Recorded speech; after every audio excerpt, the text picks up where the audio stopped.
Bismillahirrahmanirrahim. Assalamualaikum warahmatullahi wabarakatuh. A'udzu billahi minasyaitonir rajim. Bismillahirrahmanirrahim. Wa bihi nasta'inu ala umurid dunya waddin.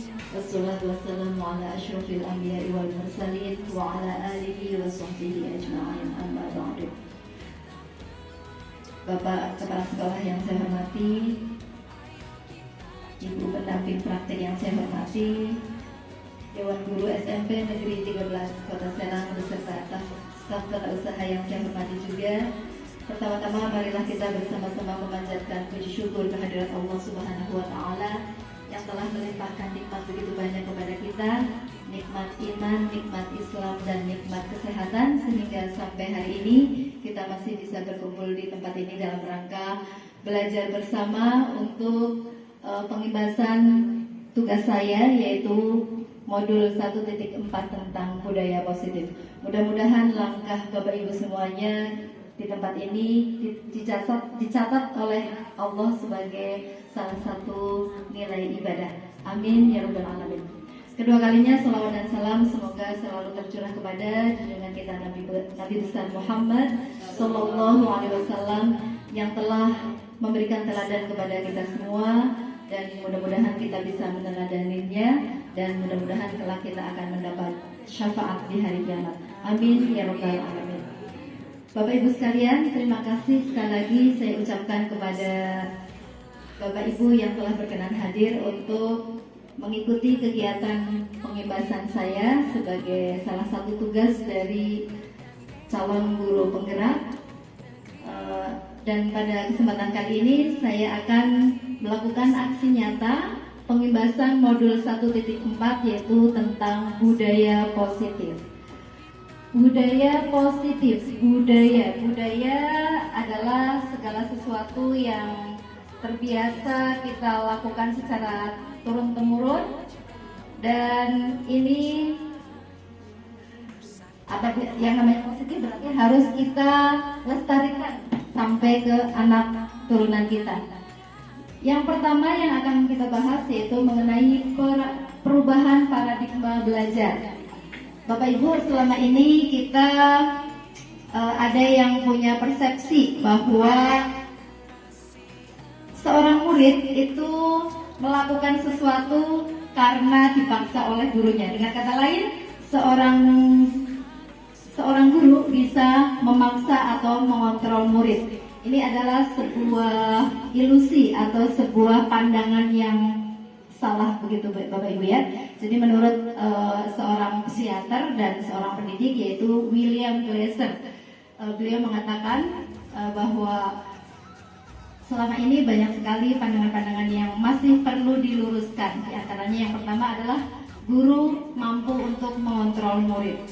Jadi yang benar adalah guru tidak mampu untuk mengontrol murid. Ada sebuah contoh kasus begitu ya, atau hanya sekedar gambaran bahwa apabila seseorang memiliki suatu benda yang sangat penting kemudian dipegang erat, maka apakah orang lain bisa membukanya untuk mengambil sesuatu yang penting tersebut? Menurut Bapak Ibu gimana? Saya punya sesuatu yang sangat-sangat penting, maka saya genggam dengan genggaman yang sangat kuat. Apakah orang lain bisa memaksa membuka apa yang ada di sini? Mungkin orang lain akan merayu, akan memaksa, akan mengintimidasi, akan memberikan iming-iming hadiah dan lain sebagainya. Tapi sebenarnya yang bisa membuka genggaman tangan saya itu siapa Bapak Ibu? Betul sekali. Jadi sebenarnya yang bisa memberikan apa yang ada di tangan saya itu adalah diri saya. Artinya siapapun tidak akan bisa memaksa kita untuk melakukan sesuatu. Kalaupun kalaupun orang lain seakan-akan bisa melakukan sesuatu, itu adalah sebenarnya karena kita telah memberi izin, kita telah mengizinkan orang lain untuk memaksa kita gitu. Jadi bagaimanapun juga sebenarnya itu dikendalikan oleh diri kita sendiri. Nah, ini mengenai paradigma yang perlu diluruskan. Yang pertama, yang kedua adalah bahwa semua penguatan positif, efektif dan bermanfaat. Jadi bentuk-bentuk penguatan yang positif dan efektif selama ini kita pandang sebagai sesuatu yang pasti bermanfaat. Mungkin bermanfaat, tapi ini hanya jangka pendek, begitu ya. Oleh karena itu, yang lebih mengena itu adalah bagaimana kita bisa memberi keyakinan kepada orang tersebut untuk orang tersebut bisa memutuskan mengizinkan atau tidak. Kemudian yang ketiga, ilusi bahwa kritik dan membuat orang merasa bersalah dapat menguatkan karakter. Menggunakan kritik dan rasa bersalah untuk mengontrol murid menuju pada identitas gagal. Jadi ketika kita menghukum murid dan murid merasa bersalah, itu murid sebenarnya punya persepsi terhadap dirinya bahwa dirinya telah gagal. Nah, persepsi terhadap dirinya bahwa dirinya telah gagal ini sebenarnya sangat membahayakan ya, sehingga ilusi-ilusi yang seperti ini tentu harus kita luruskan. Kemudian yang keempat, ilusi bahwa orang dewasa memiliki hak untuk memaksa. Ini juga sebuah ilusi yang keliru, karena sekali lagi bahwa seseorang melakukan sesuatu itu didorong oleh apa yang ada pada dirinya sendiri. Ya, di sini ada penjelasannya bahwa pada umumnya orang memahami bahwa respon seseorang disebabkan karena adanya stimulus. Jadi ketika kita melakukan sesuatu, selama ini kita menganggap bahwa kita melakukannya karena ada stimulus. Kita melakukan respon B, kita mau melakukan tadarus itu karena ada pengawasan dari guru misalnya. Selama ini kita menganggap seperti itu. Nah, yang ideal adalah bukan karena adanya stimulus, tapi betul-betul adanya dukungan dari hati anak itu sendiri. Jadi meskipun kelihatannya guru bisa memaksa murid, namun sebenarnya karena murid tersebut mengizinkan dirinya untuk dipaksa oleh guru. Kontrol yang sebenarnya datang dari diri murid itu sendiri, bukan stimulus atau paksaan dari guru. Yang selanjutnya mengenai disiplin positif.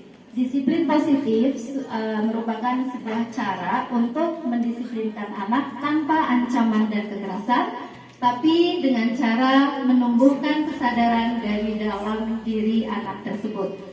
Selama ini kita mendengar disiplin mungkin dikaitkan dengan apa Bapak Ibu? Dengan aturan mungkin ya Bapak Ibu ya. Begitu mendengar kata-kata disiplin pasti langsung berkaitan dengan aturan. Dimana kalau kita tidak disiplin berarti kita telah melanggar aturan. Nah, di sini disiplin positif di sini bukan yang itu, bukan yang justru berkaitan dengan aturan, dimana kalau kita melanggar maka kita akan mendapatkan hukuman, bukan yang itu ya. Karena di sini ada perbedaan antara disiplin biasa dengan disiplin positif.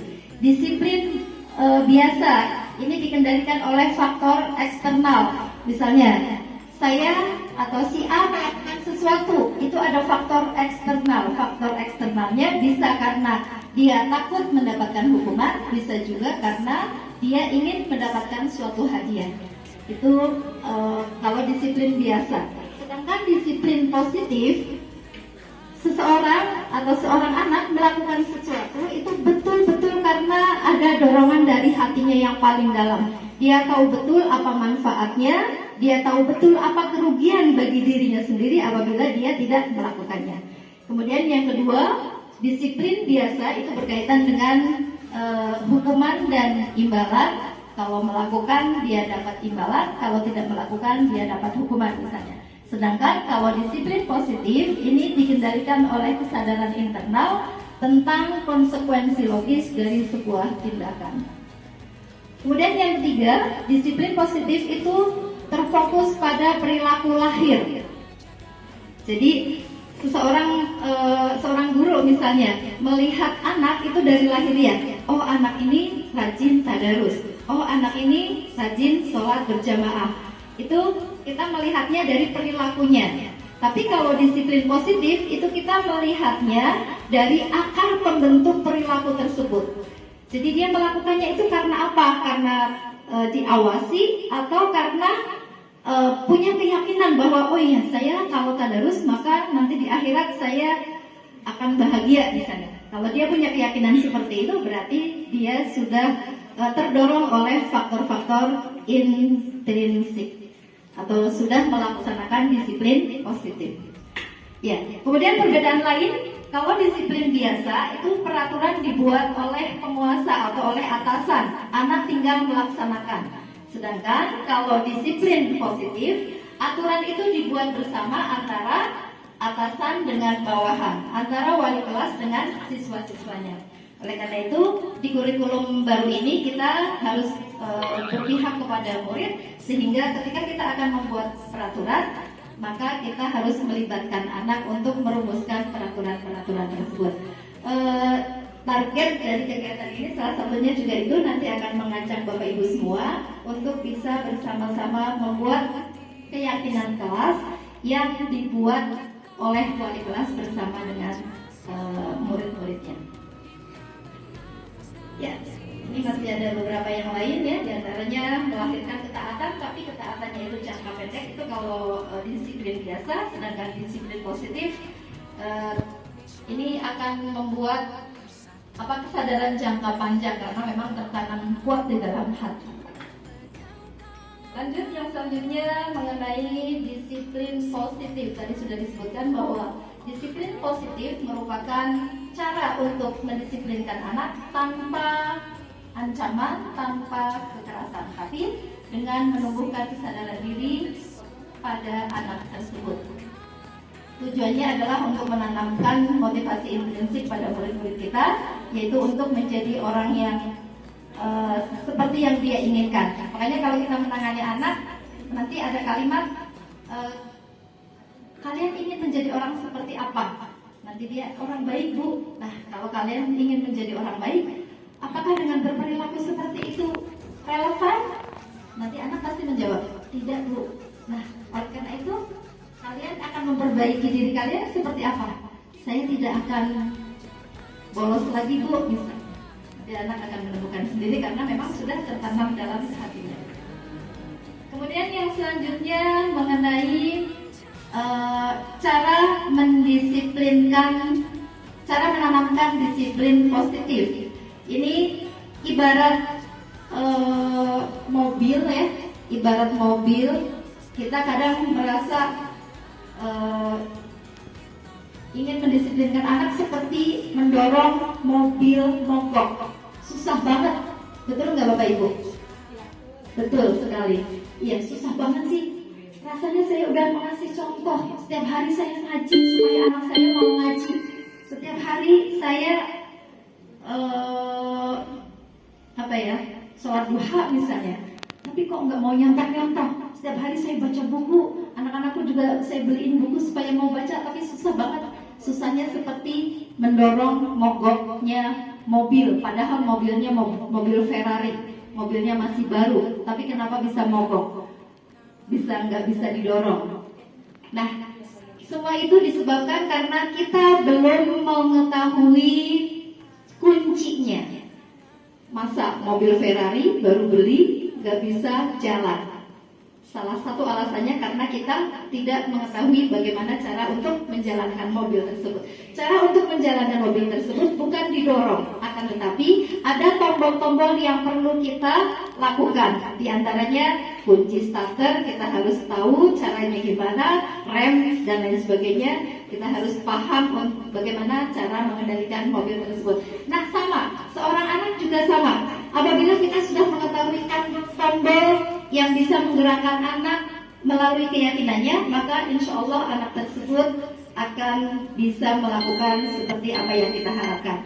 Yuk kita belajar bersama. Yang pertama adalah dengan memberikan kesadaran kepada anak tentang manfaat dari suatu kegiatan. Apabila kita sudah bisa menanamkan pandangan kepada anak tentang pentingnya kegiatan tersebut, dan itu sangat bermanfaat untuk dirinya, anak betul-betul tahu bahwa ini ini benar-benar bermanfaat untuk saya. Kalau tidak saya lakukan, maka saya akan rugi. Kalau anak sudah memiliki keyakinan tersebut, insya Allah anak akan mudah untuk melakukan kegiatan tersebut. Jadi yang pertama adalah menanamkan kesadaran tentang manfaat kegiatan tertentu.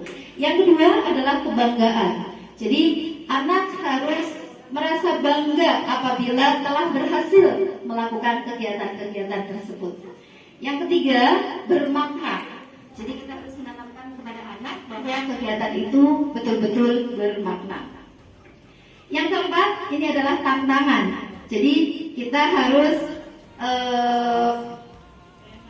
mengantarkan anak untuk bisa melalui tantangan-tantangan. Seorang anak itu sebenarnya menyukai tantangan apabila kita arahkan sesuai dengan bakat minatnya, sesuai dengan keyakinan-keyakinannya. Ya, ini mengenai cara-cara bagaimana cara kita menanamkan kesadaran kepada anak supaya anak mau melakukan sesuatu sehingga dia terdorong dari hatinya sendiri. Kemudian yang selanjutnya,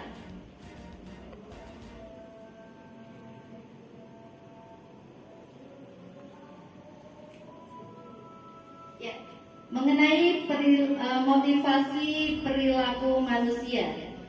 Manusia melakukan sesuatu itu didorong oleh 3 faktor. Yang pertama, adanya ketakutan terhadap bahaya yang dia dapat apabila tidak melakukan, jadi hukuman begitu ya. Yang pertama karena dia takut adanya hukuman, jadi dia melakukan sesuatu supaya nggak dihukum gitu. Kemudian yang kedua, untuk mendapatkan imbalan atau penghargaan dari orang lain. Jadi seseorang melakukan sesuatu karena memang dia mengharapkan ada imbalan dari orang lain atau hadiah. Dan yang ketiga, ini yang ideal, yang sedang kita usahakan dalam budaya positif, yaitu menjadi orang yang mereka inginkan dan menghargai dirinya sendiri dengan nilai-nilai yang mereka percaya. Nah, inilah disiplin positif yang akan kita lakukan bersama-sama, akan kita bangun bersama-sama di sekolah kita untuk bisa membuat kesadaran kepada anak-anak kita supaya ketika dia meyakini adanya suatu kebaikan, maka dia akan bersemangat untuk melakukan kebaikan-kebaikan tersebut. Yang selanjutnya ini mengenai perbedaan antara hukuman, konsekuensi, dan restitusi. Yang pertama, hukuman adalah sesuatu yang menyakitkan harus terjadi. Ketika anak misalnya melanggar, kemudian dia dipanggil oleh seseorang yang anak itu tahu akan dihukum, maka dia langsung punya perasaan, punya keyakinan bahwa wah, pasti sesuatu yang menyakitkan akan terjadi kepada saya. Nah, pada saat itu anak itu langsung merasa bahwa dirinya telah gagal. Jadi hukuman sebenarnya menjadikan anak punya mindset bahwa dirinya telah gagal. Dan perasaan gagal itu bersifat tahan lama, sulit sekali untuk mengobatinya begitu ya. Itu mengenai hukuman. Sedangkan konsekuensi adalah sesuatu yang sudah diketahui oleh anak sebelumnya. Jadi ketika anak melanggar sesuatu, dia sudah tahu bahwa oh ya, konsekuensinya atau apa yang harus saya lakukan itu mereka sudah tahu seperti itu. Akan tetapi memang di lingkungan kita juga masih suka terpasing antara konsekuensi dengan hukuman. Meskipun sesuatu aturan itu sudah diketahui oleh anak, misal apabila tidak mengerjakan PR maka harus lari 10 kali, mengelilingi kelas 10 kali umpama. Anak sudah tahu di awal konsekuensinya itu. Akan tetapi apabila konsekuensinya itu tidak relevan dengan apa yang dia langgar, maka sebenarnya itu juga hukuman, bukan konsekuensi. Artinya ketika kita membuat sebuah konsekuensi atau peraturan, itu harus relevan dengan apa yang dilanggar. Itu untuk konsekuensi. Kemudian yang ketiga, restitusi merupakan suatu pilihan. Artinya bahwa ketika seorang anak melanggar, maka anak akan bisa melakukan pilihan-pilihan bagaimana cara dia untuk memperbaiki dirinya. Itu untuk hukuman, konsekuensi, dan restitusi. Jadi yang perlu kita ingat bahwa ketika seorang anak dihukum, itu anak langsung punya pikiran bahwa dirinya telah gagal, dan perasaan gagal itu akan berlangsung lama sehingga cukup sulit untuk mengobatinya. Mudah-mudahan mulai saat ini kita akan bersama-sama untuk mulai mengurangi status menghukum kepada anak-anak kita. Ya, yang selanjutnya adalah posisi kontrol restitusi. Posisi kontrol restitusi yang pertama adalah ketika kita menghadapi anak, kita posisinya sebagai penghukum. Ya, contohnya itu tadi, ketika ada anak melanggar, maka kita langsung memutuskan anak melakukan sesuatu yang anak sebelumnya belum tahu. Begitu nggak ngerjain PR, dulu menghukum. Anak belum tahu, hukuman saya apa ya? Disuruh lari atau didenda atau apa? Nah, kalau hukuman itu anak belum tahu hukuman yang akan diberikan. Dan ciri-ciri menghukum itu tadi, dengan nada yang tinggi, kemudian dengan nunjuk-nunjuk, kamu itu ya sudah berapa kali coba melakukan kesalahan, misalnya dengan nunjuk-nunjuk atau mata melotot gitu misalnya ya. Kemudian yang kedua, posisi kontrol guru sebagai pembuat merasa bersalah. Jadi ada kalanya seorang pendidik atau guru atau orang tua ya menangani anak yang bermasalah itu dengan cara memelas. Ya Allah nak, kan udah dibilangin berkali-kali kalau nggak ada gurunya jangan keluar. Nanti kan ibu yang dimarahin sama kepala sekolah. Nadanya memang lembut, tapi membuat anak bersalah. Nah, perasaan bersalah tadi itu tidak berefek positif. Perasaan bersalah tadi itu akan terbawa sampai mati. Katanya, dikata menurut teori ini ya, akan terbawa, bukan sampai mati barangkali ya, tapi akan terbawa dalam jangka waktu yang lama. Iya, itu membuat merasa bersalah. Kemudian yang ketiga adalah posisi teman. Posisi teman ini sebenarnya kurang ideal juga ya. Kadang kita kenapa terlambat lagi? Iya bu, tadi gini. Yaudah beres, nanti ibu yang ngituin absennya. Sana masuk. Ya, jadi berperan sebagai teman, tapi itu justru tidak bermanfaat karena anak menjadi seakan-akan ngandelin gitu ya. Jadi tidak ada perjuangan bagi dirinya untuk memperbaiki diri. Kemudian yang ketiga adalah pemantau. Pemantau tadi itu ketika anak melakukan kesalahan, seorang guru tinggal nyebutin, ayo di sekolah kita ada apa saja. Oh iya bu, PR, sementara saya ngerjain PR gitu ya. Jadi seperti konsekuensi. Jadi kita tinggal mencocokkan antara pelanggaran yang dilakukan oleh anak dengan aturan yang sudah berlaku. Kemudian yang ketiga adalah manajer. Ini adalah posisi kontrol yang ideal, di mana kita berusaha untuk menuntun anak menyadari kesalahannya dan memperbaiki kesalahan-kesalahan tersebut. Ini untuk posisi kontrol restitusi.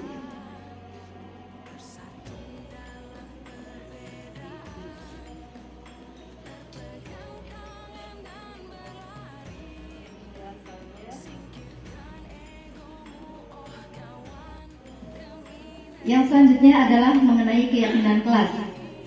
Nilai kebajikan dan keyakinan kelas merupakan nilai-nilai kebajikan yang disepakati bersama. Yang disepakati itu lepas dari suku bangsa, agama, bahasa, maupun latar belakang. Nilai-nilai ini merupakan payung besar dari sikap dan perilaku kita, atau nilai-nilai ini merupakan fondasi kita berperilaku. Jadi apa yang menjadi keputusan dalam kesepakatan kelas tadi merupakan kebajikan-kebajikan yang sifatnya universal, yang bisa diterima oleh seluruh kalangan tanpa merugikan suku, agama, ras, dan adat tertentu. Jadi bisa diterima oleh seluruh kalangan.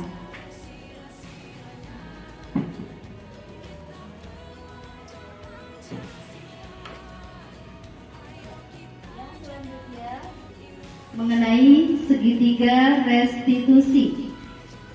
Segitiga restitusi merupakan sebuah cara untuk menanamkan disiplin positif pada murid, yaitu dengan menciptakan kondisi bagi murid untuk bisa memperbaiki kesalahan mereka sehingga mereka bisa kembali kepada kelompok mereka dengan. Yang selanjutnya adalah mengenai keyakinan kelas. Nilai kebajikan dan keyakinan kelas merupakan nilai-nilai kebajikan yang disepakati bersama. Yang disepakati itu lepas dari suku bangsa, agama, bahasa maupun latar belakang.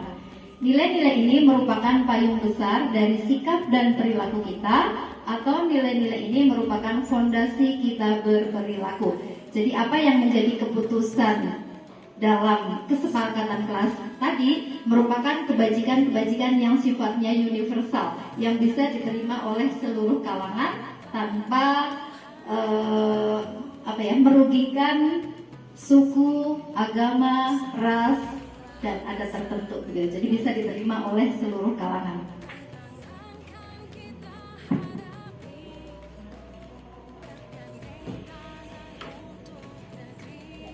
Yang selanjutnya mengenai segitiga restitusi. Segitiga restitusi merupakan sebuah cara untuk menanamkan disiplin positif pada murid, yaitu dengan menciptakan kondisi bagi murid untuk bisa memperbaiki kesalahan mereka sehingga mereka bisa kembali kepada kelompok mereka dengan.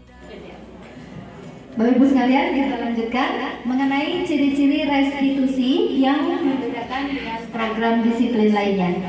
Ciri-ciri restitusi yang pertama, bahwa restitusi bukan untuk menebus kesalahan, namun untuk belajar dari kesalahan. Jadi ketika kita menangani anak, tujuannya bukan anak tersebut dapat menebus kesalahannya, bukan ucapan ya udah saya minta maaf, ya udah saya ganti, bukan itu. Tapi lebih jauh lagi adalah supaya anak bisa belajar dari kesalahan. Anak menyadari bahwa ketika dia punya cita-cita menjadi orang baik, misalnya ternyata dia melakukan seperti itu, anak mulai sadar bahwa oh iya, antara harapan saya menjadi orang baik dengan perilaku saya ternyata tidak relevan. Maka mulai saat ini saya berjanji dalam hati tidak akan melakukan hal seperti itu lagi, karena tujuan saya menjadi orang baik tidak relevan kalau sampai melakukan hal itu. Yang pertama. Kemudian yang kedua, restitusi memperbaiki hubungan. Jadi kadang kalau kita menyelesaikan masalah dengan hukuman, itu kan menimbulkan dendam anak, bisa menimbulkan dendam anak. Atau anak terpaksa mengaku gitu. Anak terpaksa mengakui kesalahannya padahal dalam hati mungkin masih dongkol gitu. Ya, jadi dengan restitusi ini maka harapannya akan terjadi hubungan baik antara korban dengan pelaku, antara korban pelaku juga guru sebagai penengahnya. Kemudian yang ketiga, restitusi adalah tawaran, bukan paksaan. Ya, jadi seorang guru ketika menangani anak yang bermasalah betul-betul sifatnya hanya menawarkan. Apakah ada cara lain untuk memenuhi kebutuhanmu? Ya, jadi setiap anak melakukan sesuatu pasti didorong oleh kebutuhan dasarnya. Nah, untuk memenuhi kebutuhan dasarnya, kadang terpaksa anak melakukan suatu kesalahan. Nah, kita bisa mengarahkan kepada anak untuk memenuhi kebutuhan kalian, untuk kalian bisa bahagia, misalnya bisa nggak dengan cara tidak mengganggu temannya, misalnya. Ya, jadi kita antarkan pemahaman anak atau kesadaran anak menuju ke sana. Kemudian yang selanjutnya adalah restitusi menuntut untuk melihat ke dalam diri. Ya, jadi dalam restitusi ini anak kita arahkan untuk bisa melihat dirinya sendiri. Oh iya, saya punya cita-cita untuk menjadi orang baik. Jadi tidak menyorotin orang lain. Kan kamu yang duluan misalnya. Atau kamu kan tadi mukulnya gini banget misalnya. Jadi sama sekali tidak menyoroti orang lain, tapi melihat apa yang ada pada dirinya sendiri. Termasuk tadi kita ingatkan menuju keyakinan-keyakinan hidup yang telah diyakininya. Dan memang dalam restitusi itu tidak ada istilah kalah menang. Jadi baik korban maupun pelaku semuanya menang. Menang di sini dalam arti semua menyadari kesalahannya dan semua orientasinya adalah memperbaiki dirinya sendiri, sehingga dia tidak merasa rugi karena yang paling penting adalah memperbaiki dirinya sendiri. Ya, ini mengenai ciri-ciri restitusi, dan yang selanjutnya adalah mengenai segitiga restitusi itu sendiri. Ya, jadi ini adalah suatu cara untuk bisa mengembalikan anak kepada kelompoknya dalam keadaan menang-menang ya, dalam keadaan mindsetnya tidak merasa gagal. Karena ketika dia sudah introspeksi diri, sudah mengingat kembali tujuan dirinya ingin menjadi orang seperti apa, maka dia akan bersemangat kembali. Dia tidak ingat lagi kalau dirinya gagal. Oleh karena itu sekali lagi ini penting sekali, jangan sampai anak punya pandangan bahwa dirinya telah gagal. Kemudian mengenai segitiga restitusi, ini ada yang namanya validasi tindakan yang salah. Kemudian ada juga menstabilkan identitas, dan yang selanjutnya adalah menyatakan keyakinan.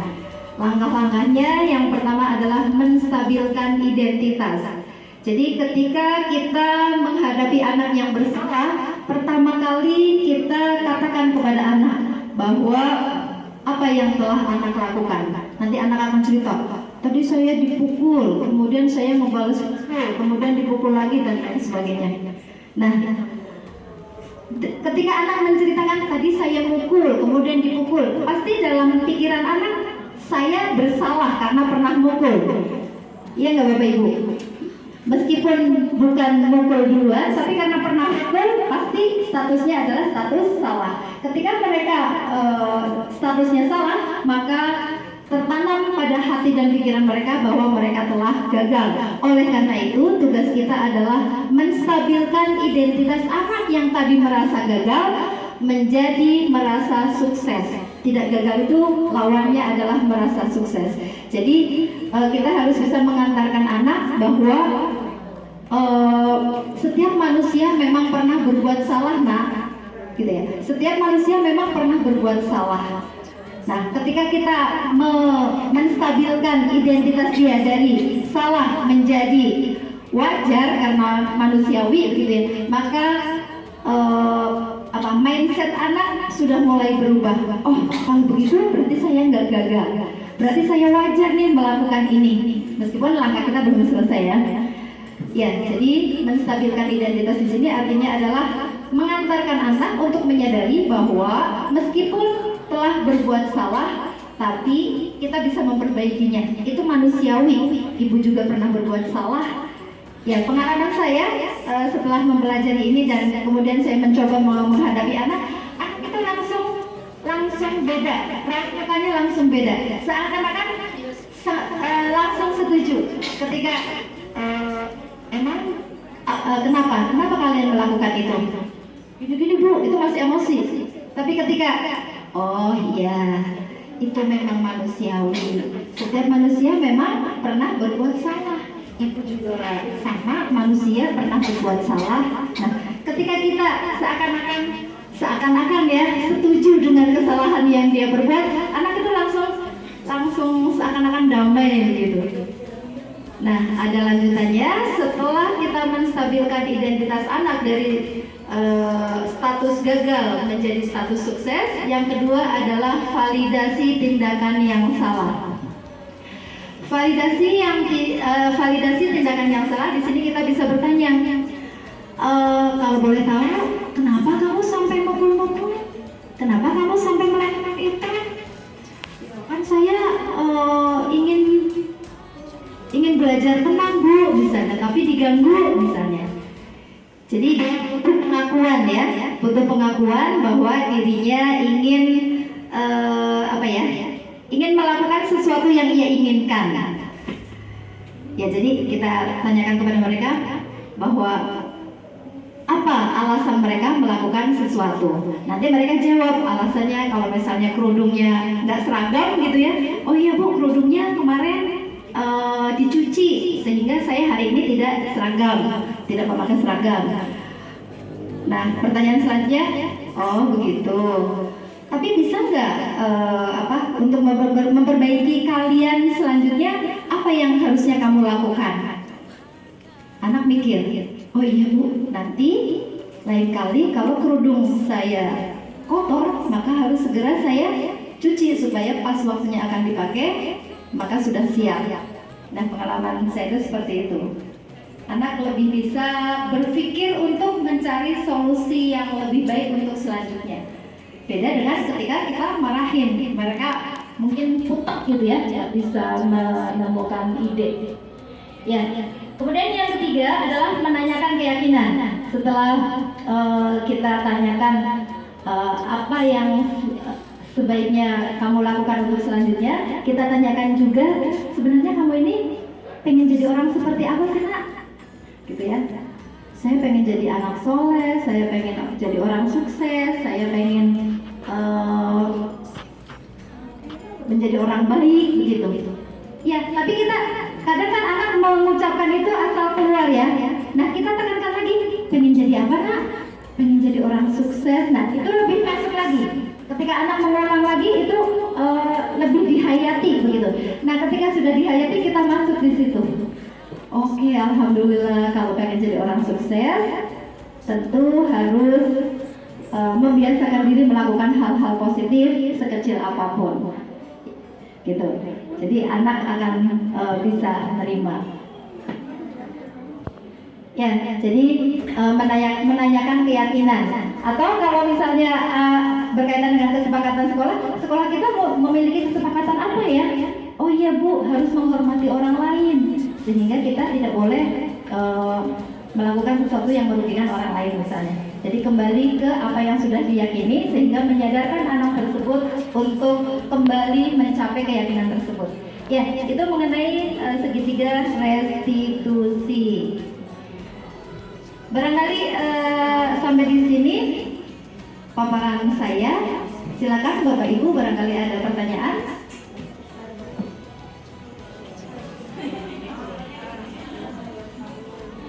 Kenapa? Oke, pertanyaannya nanti aja, boleh? Ya, nanti saya tunggu. Dan mudah-mudahan apa yang sudah saya paparkan tadi bermanfaat untuk kita semua, dan mudah-mudahan kita betul-betul bisa merubah diri kita semua untuk bisa mendidik anak yang berpihak kepada anak. Di antaranya adalah dengan cara menanamkan disiplin positif, supaya disiplin positif yang ada di sekolah kita menjadi suatu budaya positif. Sekali lagi terima kasih banyak kepada Bapak Ibu sekalian yang sudah berkenan hadir mengikuti kegiatan ini, dan semoga bermanfaat untuk kita semua. Kurang lebihnya mohon maaf. Billahi taufiq wal hidayah. Wassalamualaikum warahmatullahi wabarakatuh.